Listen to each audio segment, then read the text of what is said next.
Washington, Attorney General Jeff Sessions announced on Friday that the Justice Department is pursuing about 3 times as many leak investigations as were open at the end of the Obama era, a significant devotion of resources to hunt down disclosures that have plagued the Trump administration. Mr. Sessions vowed that the Justice Department would not hesitate to bring criminal charges against people who had leaked classified information. He also announced that the FBI had created a new counterintelligence unit to specialize in such cases. "I strongly agree with the president and condemn in the strongest terms the staggering number of leaks undermining the ability of our government to protect this country," he said. The announcement by Mr. Sessions comes 10 days after President Trump publicly accused his attorney general of being very weak on pursuing these investigations. Mr. Sessions also said he had opened a review of Justice Department rules governing when investigators may issue subpoenas related to the news media and leak investigations. "We respect the important role that the press plays and will give them respect, but it is not unlimited," he said. "They cannot place lives at risk with impunity." The news conference came against the backdrop of repeated pressure by Mr. Trump, in public and in private, for the Justice Department and the FBI to search harder for people inside the government who have been telling reporters what was happening behind closed doors. The Trump administration has been bedeviled by leaks large and small that have brought to light information ranging from White House infighting and the president's rancorous phone conversations with foreign leaders to what surveillance showed about contacts by Mr. Trump's associates with Russia, and even what Mr. Trump said to Russian visitors in the Oval Office about his firing of James B. Comey, the former FBI director. Not all leaks are illegal, and many of the disclosures about palace intrigue at the White House that have irritated Mr. Trump violated no law.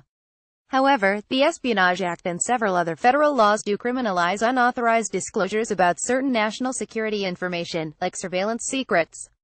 Officials decline to discuss which specific leaks are under investigation or who the suspects may be. Several advocacy groups for reporters and First Amendment issues sharply criticized the statements made during the news conference, as did Martin Barron, the executive editor of The Washington Post. Sessions talked about putting lives at risk. Mr. Barron said, "We haven't done that. What we've done is reveal the truth about what administration officials have said and done.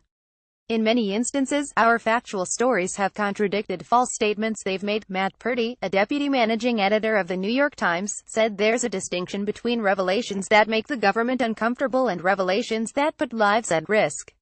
"We have not published information that endangers lives." The Post and The Times declined to comment about whether the government had contacted them regarding leak investigations. In February, Mr. Trump said at a news conference that he had told Mr. Sessions to look into leaks, an unusual thing to say, since presidents generally try to avoid appearing as if they are asserting political control over law enforcement. Mr. Trump has continued to periodically demand a crackdown, including criticizing Mr. Sessions in Twitter posts for not doing more.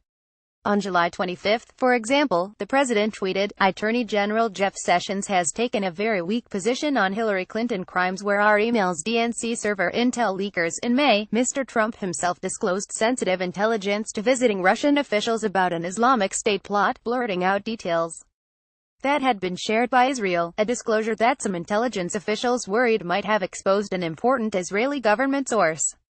But presidents have the authority to declassify and disclose information at their discretion.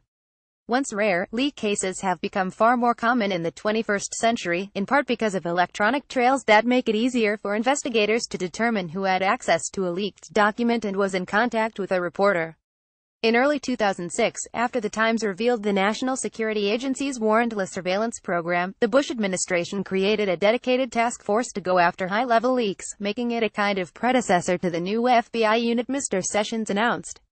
The Obama administration oversaw around 9 or 10 leak-related prosecutions, depending on how they are counted.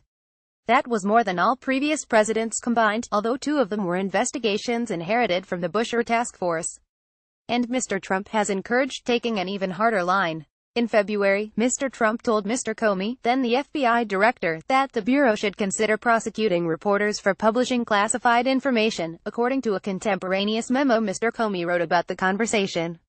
The government has never charged a reporter for publishing restricted information, and Mr. Sessions on Friday did not respond to a question about whether such a step was under consideration.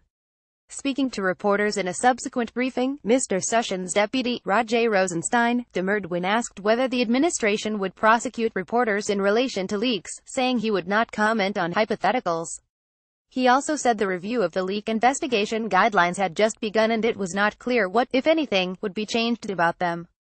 The department's rules require investigators to exhaust all other ways to obtain the information they are seeking before examining reporters' phone logs or subpoenaing journalists for notes or testimony that could force them to help investigators identify their confidential sources or face imprisonment for contempt. FBI agents have long chafed under that restriction, which can slow their investigations but is intended to limit any chilling effect on the news-gathering process. In 2013, after a backlash in Congress and the news media over aggressive tactics to go after reporters' information in leak investigations, Attorney General Eric H. Holder Jr. decided to revise those rules to further tighten limits on when the government is allowed to subpoena telephone companies for logs of a reporter's phone calls, which could reveal their confidential sources. The changes made it harder for law enforcement officials to obtain such logs without providing advance notice and giving news organizations a chance to contest the request in court.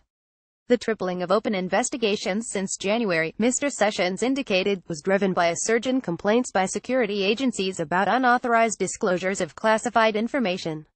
He said that during the first 6 months of the Trump administration, the Justice Department received nearly as many criminal referrals as it had during the 3 previous years combined. 2 problems complicated assessments of those ratios.